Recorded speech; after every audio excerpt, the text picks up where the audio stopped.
Shalom Bapak Ibu Saudara yang dikasihi oleh Tuhan kita Yesus Kristus. Berjumpa kembali di dalam program seri pendalaman Alkitab. Bersama saya Billy Elia yang seperti biasa akan menemani saudara selama kurang lebih 10-20 menit ke depan, di mana saya akan mengajak Bapak Ibu Saudara untuk kita bersama-sama membaca dan merenungkan kebenaran firman Tuhan, perikop demi perikop dimulai dari Perjanjian Baru. Dan di dalam seri pendalaman Alkitab kali ini kita memasuki perikop yang ke-69, yang kali ini terambil dari Injil Matius 15 ayat 32 sampai dengan ayat yang ke-39. Apabila Bapak Ibu Saudara sudah mempersiapkan Alkitabnya masing-masing, saya mau mengajak kita untuk bersama-sama membaca nas firman Tuhan ini. Matius 15 ayat 32 sampai dengan ayat yang ke-39 dengan judul perikop Yesus memberi makan 4.000 orang. Lalu Yesus memanggil murid-muridnya dan berkata, "Hatiku tergerak oleh belas kasihan kepada orang banyak itu. Sudah 3 hari mereka mengikuti aku, dan mereka tidak mempunyai makanan. Aku tidak mau menyuruh mereka pulang dengan lapar, nanti mereka pingsan di jalan." Kata murid-muridnya kepadanya, "Bagaimana di tempat sunyi ini kita mendapat roti untuk mengenyangkan orang banyak yang begitu besar jumlahnya?" Kata Yesus kepada mereka, "Berapa roti ada padamu?" 7, jawab mereka, "dan ada lagi beberapa ikan kecil." Lalu Yesus menyuruh orang banyak itu duduk di tanah. Sesudah itu ia mengambil ke-7 roti dan ikan-ikan itu, mengucap syukur, memecah-mecahkannya dan memberikannya kepada murid-muridnya. Lalu murid-muridnya memberikannya pula kepada orang banyak. Dan mereka semuanya makan sampai kenyang. Kemudian orang mengumpulkan potongan-potongan roti yang sisa, 7 bakul penuh. Yang ikut makan ialah 4.000 laki-laki, tidak termasuk perempuan dan anak-anak. Lalu Yesus menyuruh orang banyak itu pulang, ia naik perahu dan bertolak ke daerah Magadan. Amin. Sebelum kita sama-sama merenungkan kebenaran firman Tuhan, mari kita terlebih dahulu merendahkan hati dan berdoa. Bapa, di dalam nama Tuhan Yesus, terima kasih untuk kebenaran firman yang sudah kami baca. Sebentar kami akan merenungkan bersama-sama di kesempatan kali ini. Tuhan, kami mohon hikmat dan pengertian daripada-Mu. Tuntun dan pimpin kami oleh kuasa Roh Kudus. Di dalam dan demi nama Tuhan Yesus kami berdoa. Amin. Bapak Ibu Saudara yang dikasihi oleh Tuhan kita Yesus Kristus ya. Di kesempatan kali ini saya take podcast monolog ini tanpa rekaman wajah ya, jadi cuma podcast atau suara aja. Tetapi saya percaya tidak akan mengurangi keseriusan dan sukacita saudara untuk kita bersaat teduh bersama di kesempatan kali ini. Nah, nas firman Tuhan yang menceritakan tentang Yesus memberi makan 4.000 orang ini tentu bukan hal baru ya. Karena di ayat-ayat sebelumnya di dalam Injil Matius kita pernah membaca kisah mengenai Yesus memberi makan 5.000 orang. Lucunya di sini ialah saudara kalau lihat di sini ya, murid-muridnya tuh mungkin banyak kali sama seperti kita. Kenapa saya bilang seperti itu? Karena ketika Yesus hatinya tergerak oleh belas kasihan di dalam nas pembacaan kita tadi, mereka masih bertanya. Kata murid-muridnya kepadanya, "Bagaimana di tempat sunyi ini kita mendapat roti untuk mengenyangkan orang banyak yang begitu besar jumlahnya?" Loh. Kok bisa ada pertanyaan seperti itu? Bukankah mereka juga sebelumnya pernah mengalami hal yang sama?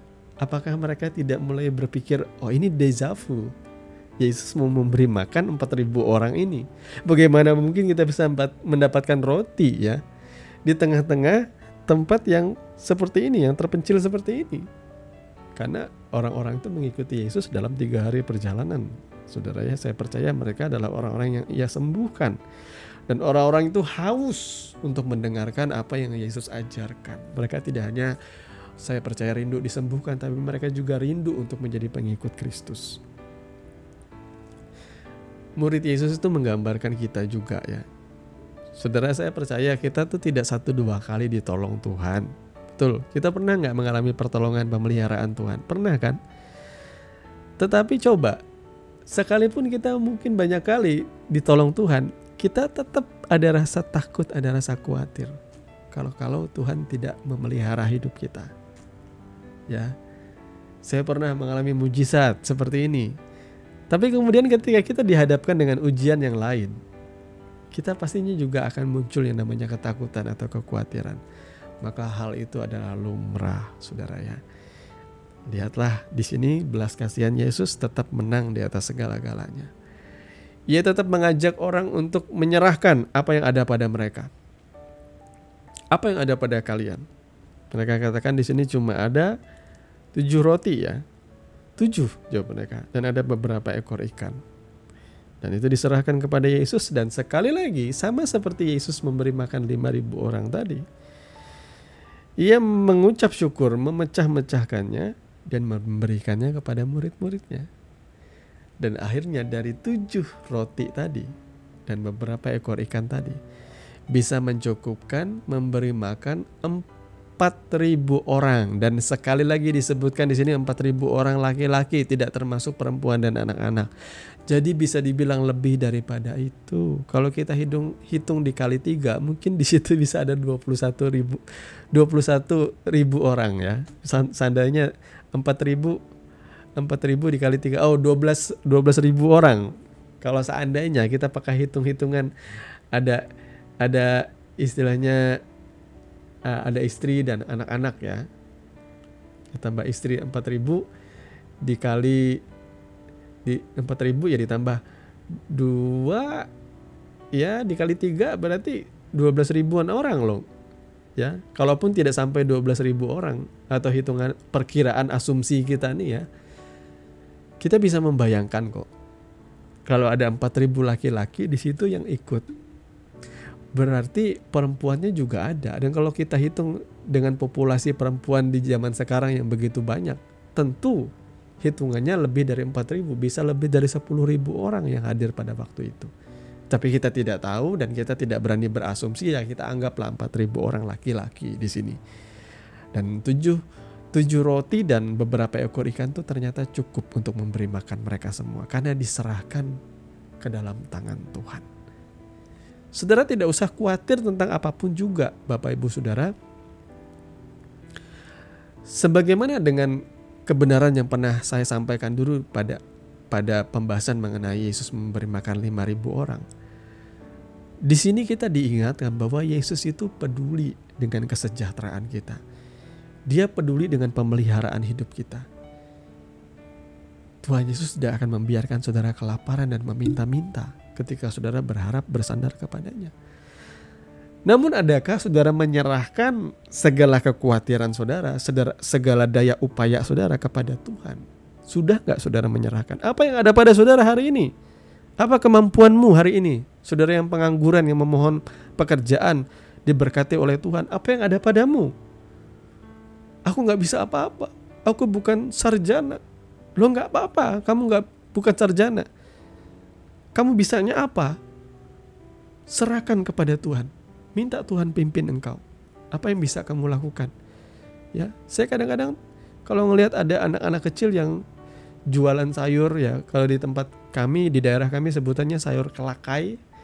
Sayur ini ya sayur yang lezat, yang bergizi ya. Ya, kurang lebih seperti bayam gitu ya, yang enak di sayur bening. Dia jualan. Dia cuma bisanya cari kelakai di hutan, kemudian dia jual sambil keliling. Saya pikir orang-orang seperti ini adalah sebuah contoh. Ketika kita menyerahkan kepada Tuhan, maka Tuhan pasti memberkati hidup kita. Sebagaimana saya juga, saya bekerja, saya memulai itu dari nol. Dengan apa yang saya bisa, saya serahkan kepada Tuhan. Dan Tuhan memberkati kemampuan saya, kapasitas saya, skill saya. Saya bukan anak yang lahir dari keluarga kaya. Ya, beberapa orang teman saya ya iya, anak pejabat yang ketika mereka sudah selesai kuliah ya warisannya sudah siap, tanah sekian hektar, ada ruko banyak, ada uang, ada investasi banyak. Lah saya enggak. Saya dari keluarga yang biasa-biasa aja dan cenderung keluarga menengah ke bawah yang tidak ada warisan. Saudara ya, tidak ada warisan yang dalam berupa uang, harta benda yang banyak, enggak ada. Apa yang ada pada kita, kita berjuang. kita serahkan kepada Tuhan, maka Tuhan akan menjadikan kita berhasil dan beruntung. Tapi hikmatnya di sini ialah Tuhan bisa membuat mujizat keajaiban. Itu yang paling penting untuk memelihara hidup 4.000 orang ini karena belas kasihannya. Sekali lagi, Tuhan berbelas kasihan atas hidup kita. Jadi jangan pernah meragukan Tuhan, saudaraku. Dan ketika makanan itu dikumpulkan, sisa-sisa makanan itu dikumpulkan, yang terkumpul ialah berapa, saudara ya? Sebentar, saya akan baca lagi. Sisa 7 bakul penuh. Ya. Roti yang dikumpulkan sisa itu tersisa 7 bakul penuh. Mungkin orang membandingkan dengan mujizat yang pertama memberi makan 5.000 orang itu sisa 12 bakul ya. Tapi kalau saudara belajar dari sisi bahasanya ya, 12 bakul yang disebutkan di dalam mujizat 5.000 memberi makan 5.000 orang dengan 7 bakul yang disebutkan di dalam memberi makan 4.000 orang itu berbeda secara bahasa. 7 bakul ini menggunakan istilah atau menggunakan bahasa yang mengacu kepada bakul yang ukurannya lebih besar, 2 kali lipat daripada yang 12 bakul. Sementara 12 bakul itu sebutan bagi keranjang tangan ya, bakul yang kecil. Ya. Tapi apapun itu yang pasti Yesus melakukan mujizat memberi makan 4.000 orang. Mari Bapak Ibu Saudara, jangan kita meragukan janji dan pertolongan Tuhan dalam hidup kita. Kita semakin merendahkan hati dan percaya pada pemeliharaannya. Tuhan Yesus memberkati firman-Nya dan mari kita berdoa. Terima kasih Tuhan, kami mengucap syukur kepadamu karena Engkau sudah memberikan kami hikmat dan pengertian, mencelikan mata kami, mata rohani kami, untuk berharap dan percaya hanya kepada pertolongan dan pemeliharaan-Mu Tuhan. Kami tidak ingin meragukan akan kasih dan belas kasihan Tuhan di dalam hidup kami. Dan ampuni apabila kami meragukan janji-Mu Tuhan, cinta kasih-Mu dalam hidup kami. Kami berharga, kami mulia. Sehingga begitu cintanya Tuhan bagi setiap orang yang percaya dan berharap kepadanya, maka Ia telah menyerahkan nyawanya mati bagi setiap kami. Betapa berarti dan betapa berharganya hidup kami. Terima kasih Tuhan, kami mengucap syukur kepadamu. Di dalam nama Tuhan Yesus kami berdoa. Amin. Bapak Ibu Saudara yang dikasihi oleh Tuhan kita Yesus Kristus, kita sudah sampai di penghujung program seri pendalaman Alkitab. Kami mengucapkan terima kasih buat Bapak Ibu Saudara yang sudah tetap setia untuk mengikuti channel ini, bahkan mungkin merekomendasikan channel itu untuk bisa didengar di mana-mana ya, menjadi berkat bagi banyak orang. Kami senantiasa juga berharap dukungan doa dari Bapak Ibu Saudara supaya kita bisa berkembang dan semakin besar menjadi berkat bagi banyak orang, bahkan berkat bagi banyak bangsa. Sampai bertemu lagi di seri pendalaman Alkitab yang berikutnya. Akhirnya saya Billy Elia pamit. Kiranya kasih karunia di dalam Tuhan kita Yesus Kristus menyertai saudara sekalian. Shalom.